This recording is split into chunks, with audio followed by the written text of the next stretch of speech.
Hi everyone, in this video I'm going to walk you through how to buy Telegram Premium with Ton.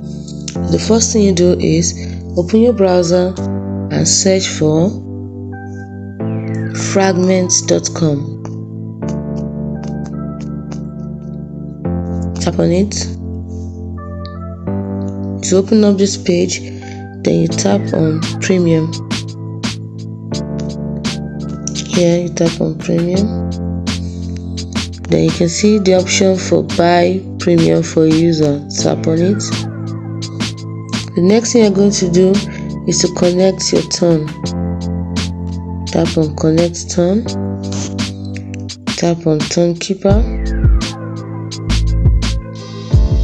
and then you can see I don't have Ton Keeper on my phone, but if you do, you simply put in the username, fill in all the forms, and from there you can easily buy Telegram Premium with Ton.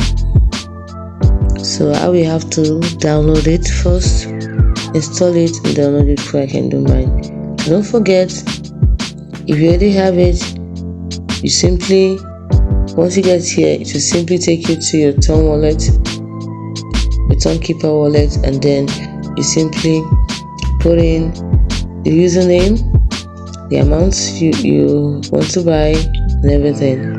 You can also buy for yourself as well as for others. Hope you found this video helpful. If you did, like and subscribe to this channel for more. Thanks for watching.